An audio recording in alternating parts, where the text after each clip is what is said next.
Hello, it's Fred and Sheila McCoy at the Hatfield McCoy Museum in Liberty, Kentucky. FredMcCoy.com. Go to the top of the page and go to wherever you want. Sheila is behind the camera. Hi, guys. We're going to go over a board today.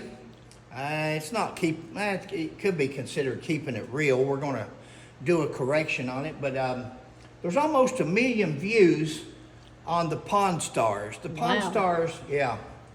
In April the 17th of 2021, the Pawn Stars did a story on this. Hatfield McCoy Feud worth big bucks. A rare rifle, it says. And here's the rifle. It says Cap Hatfield's 1892 Winchester rifle. Hatfield McCoy Feud began in West Virginia about 1863. William Anderson Cap Hatfield II lived 1864 to 1930. The gentleman showed up on Pawn Stars, and he's wanting to sell this rifle. And he had this shadow box here, and inside this shadow box, he had this paper that said that Cap Hatfield had traded this gun to his grandfather, I think it was. And anyway, on the rifle itself, and in the box also, this is the serial number to the gun, 134637. Now, it's an 1892 Winchester rifle. Already, it's a clue, because the 1892 Winchester was manufactured from 1892 on. Okay. 1873, like we've got over there, or something like that. That means that's the date that they were first made, and they were named after that year. Okay. So this is 1892. If you remember, Cotton Top was hung in February the 18th of 1890. February 18th, 1890. And Cotton Top was pretty much the end of the Hatfield McCoy feud. The other 8 went to prison for life, and Wall died in prison, and so forth. So that pretty much ended the feud. But this gentleman says in that segment, if I remember correctly, that Cap was on the run, and he stopped by his grandfather's and traded his horse and went lame, and he traded his grandfather this rifle for a fresh horse so he could get away. And he relates to the feud. Well, again, the feud was over in 1890, February of 1890. Is what a lot of people consider the feud to have ended. And this is an 1892 rifle. But let's forget the 1892. Let's run this serial number. And if you'll call Winchester Museum and give them the serial number, they will give you this back. The year of manufacture for this serial number is 1896. So even though this was a model 1892, this serial number was manufactured in 1896, well beyond 1892 or 1890. It was manufactured in 1896. So it says a rare 1892 rifle involved in the Hatfield McCoy feud, and that's where the story changes. When you say it was involved in the feud, that's not correct. It was no way it was involved in the feud, because there was no more fighting after Cotton Top. The hanging of Cotton Top. The Hatfield McCoy feud ended with the legal hanging of Cotton Top, and Ellison Hatfield's illegitimate son, according to serial numbers, the model number 1892 of this rifle, and the printout from Winchester stating the gun was manufactured in 1896. This rifle was not used in the Hatfield McCoy feud. So when you see things, and I see a lot of things, Sheila and I do over the years, we see so many items and we've had people try to sell us, and Sheila and I, we buy a lot of items. But they have to be authenticated, or it has to convince us that what they're selling us is real, and that's what we do. This is what we do, because we get calls all the time where people's wanting to sell us stuff. And listen, we get calls that are legitimate. We get calls just like our 2 children are not interested in the museum. We get calls from other people's families, Hatfields and McCoys, and they say, grandpa passed away, mom passed away. We've got this item and it was owned by so-and-so, and we don't need it. We don't want it anymore, and we'd like to sell it, or we'd like to see it go to a better home. And that involves Sheila and I, because we're collectors, and my mother and my grandmother and so forth. And So did they buy the gun? no, Rick didn't end up buying the gun. He didn't want to take a chance on it, he said. And you know, even though they brought a firearms expert in. Good question, Sheila. Thanks. They brought that little bitty guy in there about my size that I don't think he knows his. Well, she's motioning to me. Anyway, he's not. They've had better people on the Pawn Star show that I think knew firearms better than this fella, but irrelevant. The first thing, if I had been this guy examining this gun, and he never did do it, or at least they didn't do it on TV, first thing I would have done is called Winchester and run the serial number. And they do it for you for free. You can call them or you can email them, and they do it for you for free. Any Winchester shotgun, rifle, whatever. And they'll tell you the date that it was manufactured. And I'll show you another one here in a minute what I'm talking about. But no, Rick didn't want to take a chance, and he didn't buy it. Okay. Now, I have a feeling maybe Rick has done some checking on his own, and Rick's smart man. He's probably run the serial number and seen that the gun was actually, even though it was 1892, the gun wasn't manufactured until 1896. Cap may very well still been on the run, but at that time, he was pretty much on the run out west. And just running from the warrants. He wasn't running from the feud. He might have been running from some warrants they had on him, but at that point it was over. Step over here and I'll show you. Here's the 1873 3220 rifle that Lark down here is holding in his left hand at Order Arms. Okay. And here is what it looks like. Well,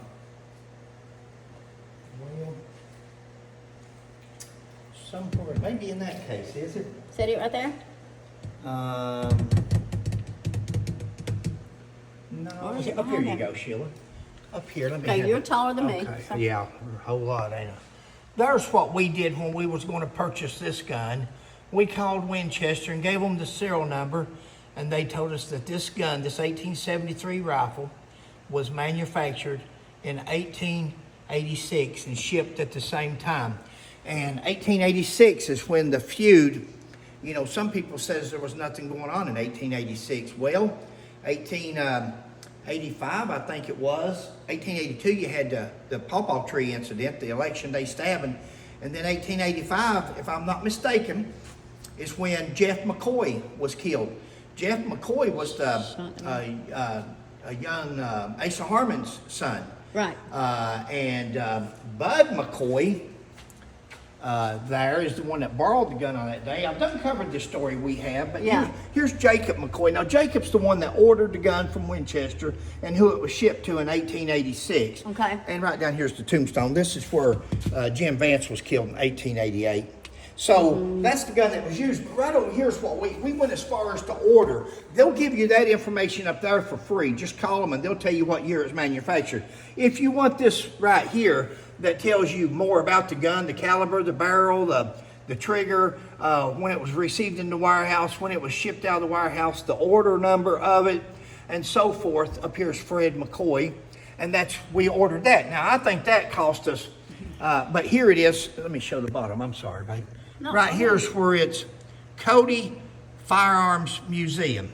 If you ever want to run a Winchester rifle or shotgun, now we've also got a shotgun here. Here's an 1897 shotgun, and there's the serial number on it and the year that it would have been manufactured, which would have been 1906. There's the serial number, 367742.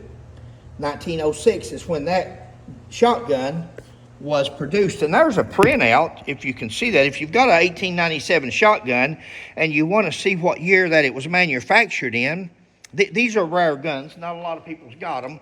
But if you do have one, you can look at that chart there and it will tell you what year it's manufactured according to that serial number. Yeah. So Cody Firearms is real good about that. And where are you going? I'm trying to get you.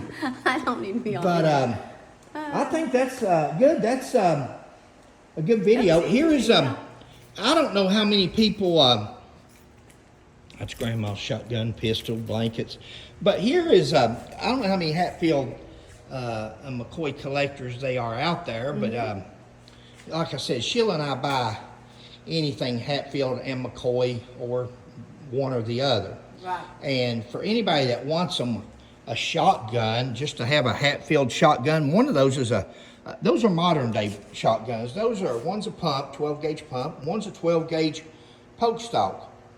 I think each one of them was $99, and you can buy that gun there at Walmart. Hatfield shotgun. It has nothing to do with the Hatfield family that you hear of nowadays.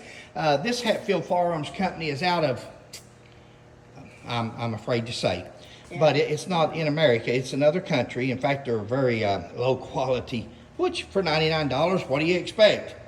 Low quality gun though. It's hard to get the rounds out. It's hard to eject a round. It's but for something in a museum, for collectors that wants to add another collection item to their museum or their Hatfield McCoy collection, that would be a good one to add it to. And other than that, there's the one that bought us those guns there. My mother bought those for Sheila and I to have, and that's where they came from, like a lot of the stuff that we've got. Okay, other than that, I'm trying to show them some stuff that we've got. Yeah, Other things. guys, listen, once again, I don't want to beat a dead horse, and I don't want to aggravate you, but if anybody out there is wanting one of these plaques, of course, that's just wrote on there. Right. That's just temporarily, and it will be professionally done if anybody does. But if you, that's just family members that we've designated these cases for. But that doesn't mean that your plaque can't go on there Right. with it. And for $100, yeah, that's Grandpa's. And for $100, I'll start to say a donation, but it's not a donation anymore. You're actually just buying a plaque. I thought a donation wouldn't be taxable, but it is taxable, so it's not really a donation. You're actually buying the little plaques there to. Here's the one that. There's the autographed pictures. We've got most of the autographs from the actors that done the. There's the picture Stephen Hatfield took of me on top of the monument with his great grandfather to show the height difference. Again, there's Bill Paxton, and he's at the McCoy house. Guys, listen, if you haven't seen the video of, there's me and my grandpa here, and my older brother. Yeah. And, but if you haven't seen the video of Randall McCoy's house, I think the title is Inside Randall McCoy's Home. Inside Randall McCoy's Home. Yeah. If you haven't seen that video, it's in Sheila's video collection there. You may want to go watch that, because that, again, in all the years that Sheila and I have been collecting everything in the world Hatfield McCoy related, and being everywhere, every cemetery, every grave, and we were astonished. We have been to that place how many times, Sheila? Lord, too many to count. To show people the historical markers, take pictures of the historical marker out front, and it was always closed. I know it. Or something was going on that we couldn't stop. And we went up there during Memorial Day when we went back to the so-called forbidden cemetery. It wasn't forbidden until Ron Selkirk McCoy filed a suit against John Vance and made it forbidden. But anyway, going on, Sheila and I ate it's called Cherico's. Cherico's, yeah. And we went in there and ate, and of course we asked them about seeing Randall's part, and they said it's open to the public. They don't even charge. No. And, I mean, if I ever hit the lottery, we will be buying that house. I mean, the wood upstairs is amazing. On the walls and stuff, it's the original wood. Yeah. And it looks so good. I was so excited to go in there. We and both look were. at that. Yeah. We both were. And hey, I'll tell you a little secret there. If you, I've laughed myself to death at myself, and Sheila's laughed at me. You may have already called it if you've seen it already, and if you haven't, look for it, because I can laugh at myself. Like I said, I correct myself. I don't care. I've got no pride when it comes to correcting myself or doing anything like that. I want to. And especially if it gives you a laugh. But watch as Sheila and I are walking through the bottom. Watch her laugh. Yeah. Sorry. It is funny though. We're walking through the Sweet. bottom, and you guys know how I am. I look for something. I'm like a pessimist or something, I guess. I'm always looking for the bad. I'm always looking for something to prove somebody wrong on. Right. And because that's what people have done to the McCoys throughout the years. So I have picked up their trait, I guess. But as we're walking through this house, and plus I'm getting older too and a little bit senile. It's all good. But It's all I good. go, we're going through this house and we're talking, and all of a sudden I guess it struck me that I was in Randall McCoy's home and it was a museum. Well, it's not a museum. You're in your mindset. It's a restaurant. Quit trying to cover for me. She tries to It's take in up your for me. mindset. This is. But watch that video as I'm walking through, and I look up on the wall and I see a picture of Cotton Top. Yep. And I turn around and I say, what are they doing with a picture of Cotton Top in Randall McCoy's house? I'm thinking I'm in a museum. And I start toward the office, toward the front. I was going to go complain to management. And by the time I turn around, I look and I see this bunch of tables lined up. And then I realize, I even said on camera, don't I? Yeah, you said, oh, this is the restaurant. Yeah. I said, oh, wait, we're in a restaurant. Yeah. I don't know if that will strike anybody else as funny as it did me, but I have watched that video 10 times. Half the hits on that video, the views, is probably me, in fact, because I've laughed at myself. That's me, and I'm laughing at myself because I'm taking off to ask somebody what they're doing with a picture of Cotton Top Hatfield in that Randall McCoy's home. Yeah. Oh, my God, that was too funny. But they had good food there, too, so. Wonderful food. Yeah. And it was they were just great, and nice especially place, yeah. letting people go up there. And you can see the original wood. Yes. Randall McCoy had a nice home, which of course he sold a 300-acre. When they burnt his cabin down at Hardy, Blackberry Fork, him and Sarah owned 300 acres. Yeah. And I'm going to take it and get you on here now. well, you don't have to. I'm probably running over time. I probably need to. No, you got 18 minutes here. Okay, let's stop it. But when Randall McCoy, when they burnt Randall and Sarah's cabin down and killed 2 more of their kids, Randall and Sarah just wanted to get out of there, and with their lives, and they sold that 300 acres, everything they had there. They sold that cemetery across the road from their home place. I'd say that they was probably just really in a hurry to get out of there, and just they didn't care about it at the time. But that's how the cemetery got over in other people's hands. Yeah. But they took that money they got evidently from that $300,000 and went to Pikeville, and they bought one of the nicest homes in Pikeville. John Dills was not a poor man. He was rich, a merchant, which he was also in the Civil War. Perry Klein was a rich man, and his house is right there beside him. Go watch Inside Randall McCoy's House video. Yeah. And you will like that video, I believe. And guys, it's Fred and Sheila McCoy at the Hatfield McCoy Museum. Please go to our website and purchase one of the plaques to sponsor one of these display cases. It would really help us out. And we'll talk to you next time. Please like and subscribe. Bye.